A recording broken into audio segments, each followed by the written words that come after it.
Olá, queridos alunos, sejam todos bem-vindos à nossa aula de língua portuguesa. Eu sou a professora Daniele Costa e agora vamos conhecer o nosso objeto de conhecimento. Aula 33, objeto de conhecimento, relação entre textos, com detalhamento em referências explícitas e implícitas. Então, turmas, vamos aí desenvolver todo esse contexto. Vamos juntos?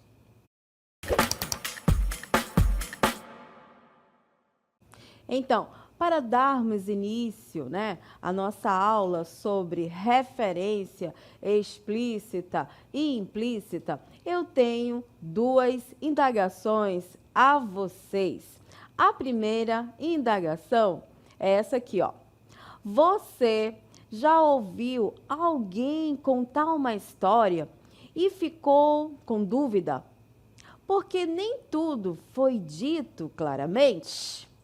E a segunda pergunta: se você pudesse reviver um dia da sua infância, como seria esse dia ideal?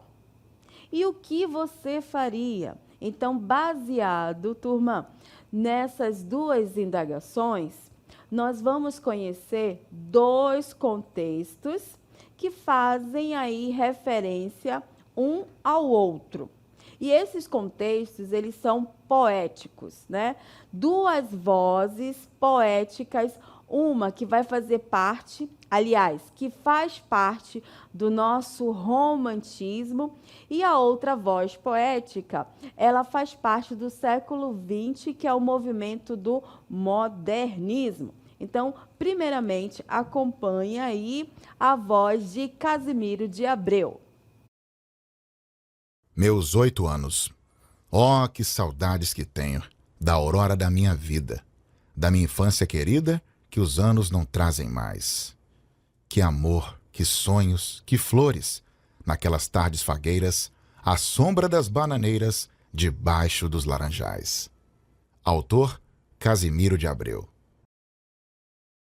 Então, turmas, aqui nós temos uma nostalgia da infância, na qual o poeta, ele faz aí uma reflexão de como ele gostava de estar debaixo das bananeiras na sua infância. Então, ele traz uma romantização da infância. Agora vejamos a próxima voz poética que vai fazer referência a esse primeiro autor com Oswald de Andrade. Acompanhe aí. Meus 8 anos.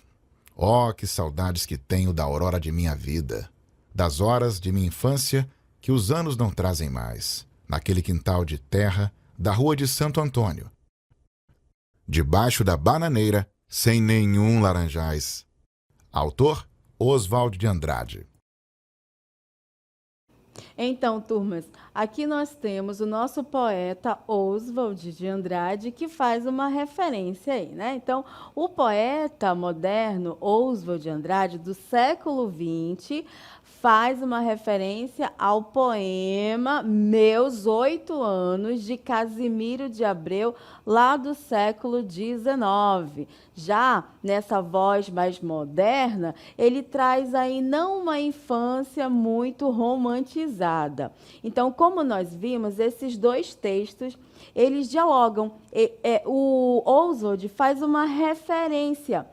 E para que a gente possa aprofundar melhor nessa questão, quando um texto faz referência a outro texto, nós temos uma convidada especial, que é a professora Socorro Levi, que vai estar aí desenvolvendo um pouquinho mais da importância de nós, leitores, termos esse conhecimento de mundo e também no nosso dia a dia fazer referências com as leituras que nós temos. Então, acompanhe aí a entrevista com a nossa convidada. Olá, queridos alunos da EJA. Então, hoje nós temos uma pessoa muito especial, a nossa convidada, Socorro Levi, professora de redação. Seja bem-vinda, professora. Se apresente, por favor. Obrigada, Dani, pelo convite. Eu sou a professora Socorro Levi, como a Dani falou, eu trabalho com redação e é uma honra estar aqui. Nós aqui nos sentimos honrados. Então, vamos começar o nosso diálogo, né, sobre leitura, produção. A primeira pergunta é o seguinte, professora. O que seria esse fenômeno na linguagem chamada referência textual? Pois bem, é o contato, né? É um diálogo de um texto com outro texto, com uma parte de texto, ou com outro texto de um outro momento. É como você fez lá com Cassimiro de Abreu e o Oswald. Então, é um contato de dois textos em que o Oswald, por exemplo, fez uma releitura, trouxe essa leitura para o século, né? Para o contexto social dele daquele momento. Olha que maravilha, que rico! Vamos então à nossa segunda pergunta. Como a leitura de obras literárias pode enriquecer os argumentos dos alunos nas redações do vestibular, professora? Fantástica essa pergunta, porque isso ajuda, né, no repertório, amplia o repertório sociocultural dos alunos, além de trazer, sabe, Dani, essa questão do pensamento crítico. Tá? Por exemplo, na obra que você trabalhou, né, que é Os Meus 8 Anos, trazendo para o contexto atual, o que o aluno pode, né, analisar na sociedade hoje. Como é que essa criança está? Ela está ali nos laranjais, ela está com as bandeiras? Não. A gente tem crianças que sofrem abuso, né, que são violentadas, que passam fome. Olha só a realidade, olha esse contexto hoje, que esse aluno vai fazer essa relação e vai olhar a sociedade, a realidade dele de forma crítica. Olha só. Olha, que rico esse repertório cultural. Vamos então à nossa terceira pergunta. Em tempos de internet, redes sociais, ainda vale a pena ler livros clássicos? Qual a sua opinião, professora Socorro Levi? Nossa, sem dúvida, né? Sem dúvida, ler clássico é muito importante. Claro que esse momento de redes sociais, nós temos muitas informações, né, nas redes, mas claro que informações muitas vezes sem aprofundamento. E a literatura, ela é riquíssima, né? E nos dá um embasamento crítico sobre a realidade. Então, o aluno, ao ler uma obra, por exemplo, né, Memórias Póstumas de Brás Cubas, Sim. ele vai fazer Machado de Assis, ele vai fazer uma relação, né, do contexto lá de Machado com o contexto hoje, né? Ele vai fazer essa relação entre passado e presente, e ele vai perceber, nossa, naquela época, né, já tínhamos preconceito, como estamos hoje? Olha só essa questão dessa análise que ele faz. Então, o clássico vai fazê-lo refletir sobre a realidade que ele está inserido naquele momento. Então, é muito importante, porque temos um aluno agora crítico, né? Um aluno que reflete sobre o seu contexto, sobre a sua realidade. Então, obras fantásticas, como Machado de Assis, leitura de Machado de Assis, Cassimiro de Abreu, como nós falamos ainda agora, e outras obras literárias, né? Como eu adoro, por exemplo, posso citar, Dani, uma obra fantástica, que é a obra da... nós temos, além deles, na literatura, a gente tem Graciliano Ramos, né, Vidas Secas, que a gente não pode esquecer, que também faz uma abordagem muito crítica sobre a realidade, né, dos nordestinos, e a gente questiona, e hoje, como é que estamos? Né? Fala do Fabiano, né? Fala ali da questão da alfabetização, que ele não tem instrução, e a gente começa a analisar o nosso contexto hoje, qual é a relevância da educação hoje, né, para a sociedade. Então, veja aí. Que maravilha! Então, alunos da EJA, espero que vocês tenham gostado da nossa convidada de hoje, professora Levi. Muito obrigada pela sua presença. Dani, eu que amei Espero o convite. poder tê-la em outros momentos para enriquecer aí os estudos dos nossos alunos da EJA. Você pode se despedir. Ai, gente, obrigada pelo convite. Claro, qualquer coisa, pode me chamar, que eu adoro falar de redação. Então, turmas, dando continuidade, vamos aí explorar mais sobre essa questão da referência textual. Então, acompanhe aí na tela. Referência textual, nós temos aí 5 elementos, né, pontos importantes, que é definição de referência explícita e implícita. 2, características e funções das referências explícitas. 3, características e funções das referências implícitas. 4, exemplos de ambos os tipos de referência. E 5, nós teremos aí análise e aplicação em texto. Então, começando pelos conceitos. No número 1, nós temos aí definição de referência explícita e implícita. O que seria a referência explícita, segundo os conceitos? Ocorre quando a informação está claramente indicada no texto, sem necessidade de inferências.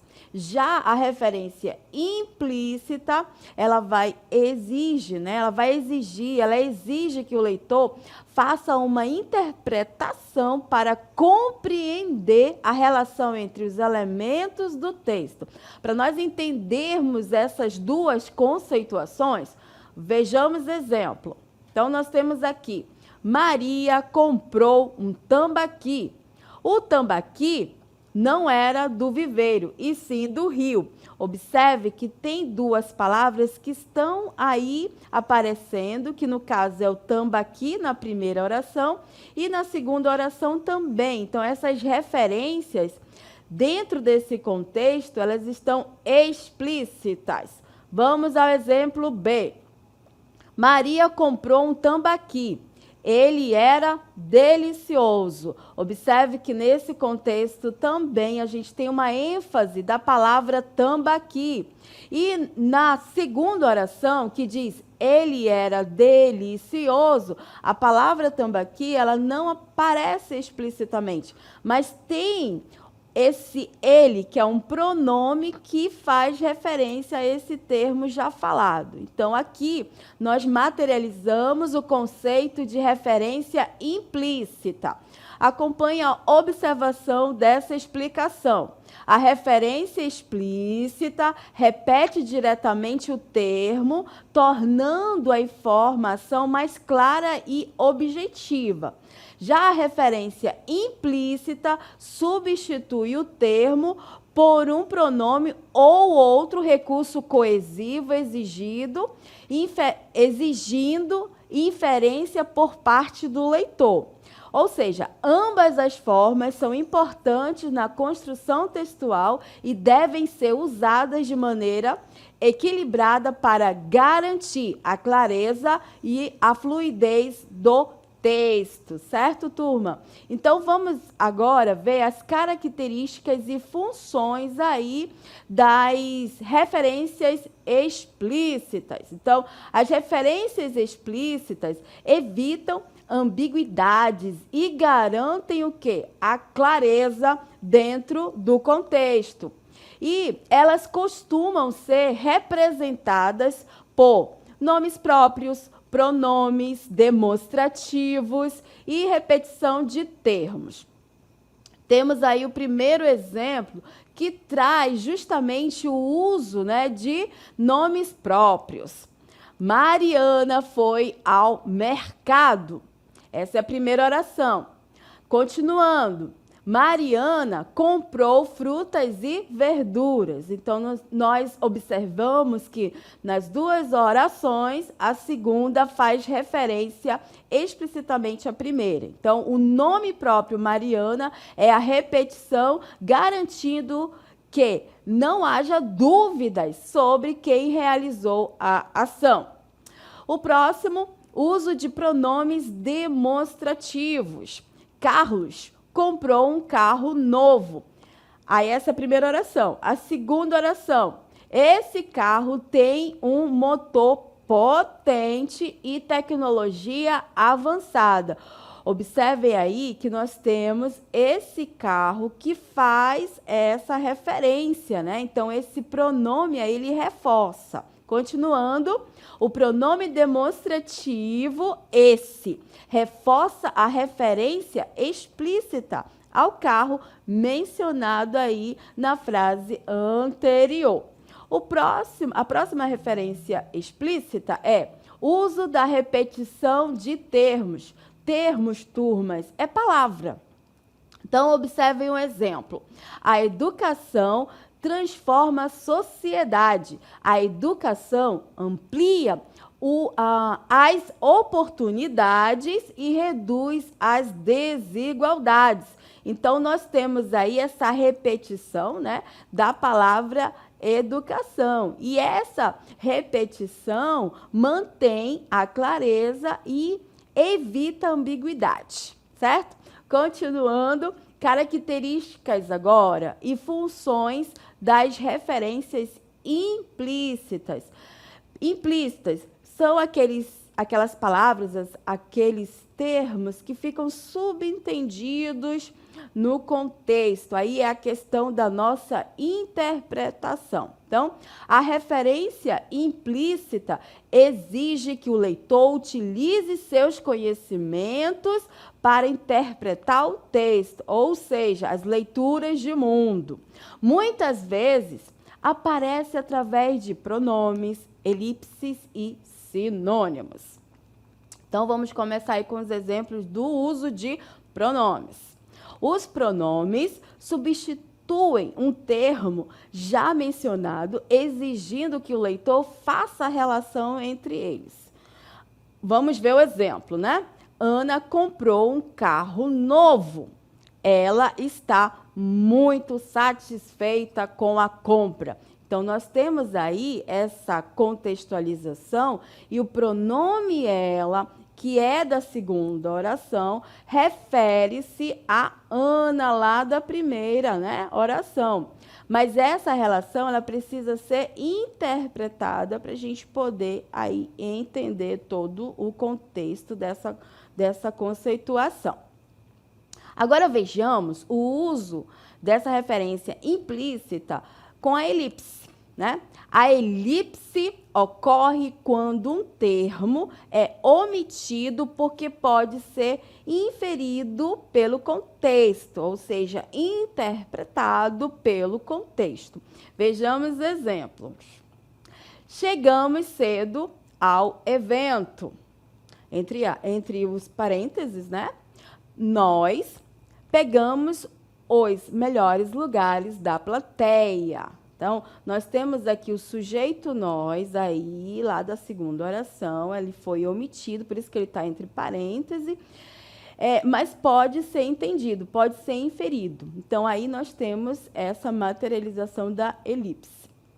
Próximo exemplo é: Maria adorava ler livros, passava horas na biblioteca. Então, ou seja, quem passava horas na biblioteca era a Maria, mas na segunda oração, né, o sujeito Maria foi omitido, escondido na segunda frase, mas está implícito, ou seja, dá a entender quem é que estava aí na biblioteca. E o próximo é uso de sinônimos. Vamos ver o conceito, né? Vamos lá ver o conceito de sinônimos. Os sinônimos substituem um termo anterior sem repeti-lo, exigindo que o leitor faça a conexão. Então, vejamos exemplo. O Brasil tem um dos maiores territórios do mundo. O gigante sul-americano possui uma diversidade cultural imensa. Então, observem que o gigante sul-americano é um sinônimo de Brasil, exigindo aí a interpretação do leitor. Vejamos agora o próximo exemplo. A menina comprou um cachorro. O animal era brincalhão e carinhoso. Então, nesse contexto aí de sinônimos, a palavra, né, o animal, refere-se ao cachorro, sem repetir o termo diretamente. Então, nós vimos aí esses exemplos de referências implícitas. Agora vejamos observação sobre o que a gente já vem comentando, né? Esses três recursos, pronomes, elipses e sinônimos, tornam o texto mais fluido e evitam, né, repetições desnecessárias, mas exigem maior atenção do leitor para interpretar corretamente as referências. Então, agora nós vamos pegar todo esse contexto, né, de conceituação e trazer a análise e aplicação das referências explícitas e implícitas dentro do texto. E o primeiro texto é a Canção do Exílio, do grande Gonçalves Dias, um poeta lá do século XIX, né, que fez parte do nosso romantismo. Então, vamos conhecer o texto. Canção do Exílio. Minha terra tem palmeiras, onde canta o sabiá. As aves que aqui gojeiam, não gojeiam como lá. Nosso céu tem mais estrelas, nossas várzeas têm mais flores, nossos bosques têm mais vida, nossa vida mais amores. Então, turma, nessa voz poética, o Gonçalves Dias, quando ele escreve essa poesia, ele está com 16 anos e foi estudar em Portugal. E lá ele sentiu saudade da sua terra. E ele foi observando que lá em Portugal não era tão bonito quanto o Brasil.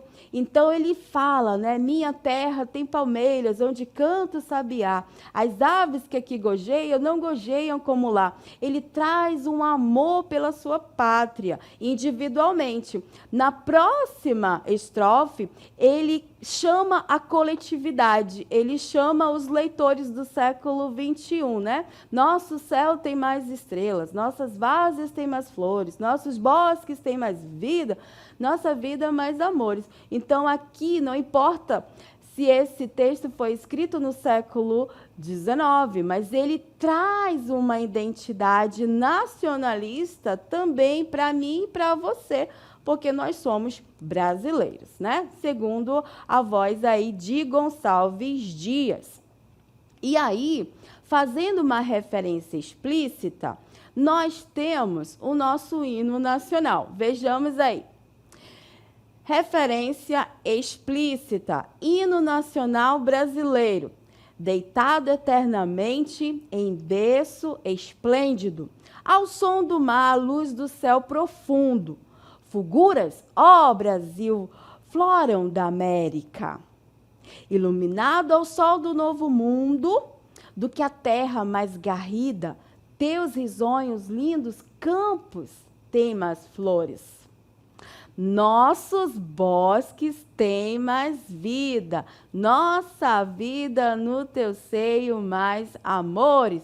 Então, quando ele coloca aí nossos bosques têm mais vida, um hino nacional que veio depois do poema de Gonçalves Dias faz uma referência explícita aí desse verso coletivamente, certinho? Agora, vejamos essa contextualização com a referência implícita. Acompanha aí na tela, nós temos aqui análise e aplicação em textos. Chegada dos portugueses no Brasil. Então, toda essa imagem faz referência, primeiramente histórica, sobre as grandes navegações lá no século XVI, quando os portugueses saem, né, e decidem fazer parte das grandes navegações e chegam no nosso país. E, ao chegar no Brasil, nós já sabemos o que aconteceu, né, turma? Eles não foram respeitosos, eles tomaram a terra, né? Eles não descobriram, eles simplesmente, né, eles aculturaram os nossos nativos e fizeram da força, né, o seu poder. Pois bem, baseado nisso, a voz de Oswald de Andrade, lá do século XX, fez uma crítica poética e é o exemplo de referência implícita com o poema Erro de Português. Vamos conhecer. Referência implícita, Erro de Português. Quando o português chegou debaixo de uma bruta chuva, vestiu índio. Que pena! Fosse uma manhã de sol, o índio tinha despido o português. Então, olha só, um pequeno poema, mas ele traz toda uma referência histórica desde o século XVI até o século XX. O português, ele veio, né, cego pela ganância, né? Ele veio com desrespeito. E aí, o Oswald, ele coloca uma ironia. Que pena, fosse uma manhã de sol. O índio tinha despido o português dessa arrogância, né, desse desrespeito. Então, a gente pode observar nessa contextualização informações que estão aí subentendidas, que esse texto é do século XX, mas ele faz menção e referências ao século XVI. Pois bem, turmas, vamos agora ter um momento de recapitular toda essa conceituação que nós trabalhamos aqui na nossa aula. Então, recapitulação, referência explícita. Como é que ela ocorre, né? Qual é a característica dela? Ela tem que ser direta, clara e objetiva. Também a leitura, ela tem essa referência explícita, ela tem que facilitar a compreensão imediata do leitor. Geralmente usa pronomes, substantivos ou expressões já mencionadas no texto. Então, a referência explícita, ela terá essa materialização nos diálogos dos textos, das frases e dos contextos. Agora, vamos ver aí a recapitulação da referência implícita. A referência implícita, ela vai se apresentar indireta e dependente do contexto, como foi o caso agora que nós vimos do erro de português, né, do Oswald de Andrade. Exige interpretação para ser compreendida, ou seja, o leitor ele precisa ter leitura de mundo, né, do cotidiano. E, por último, nós temos aí, pode usar sinônimos, metáforas, né, ou ideias implícitas. Então, turmas, nós trabalhamos a conceituação de referências, né, explícitas e implícitas. Ficamos por aqui, eu deixo um forte abraço a todos e até a próxima!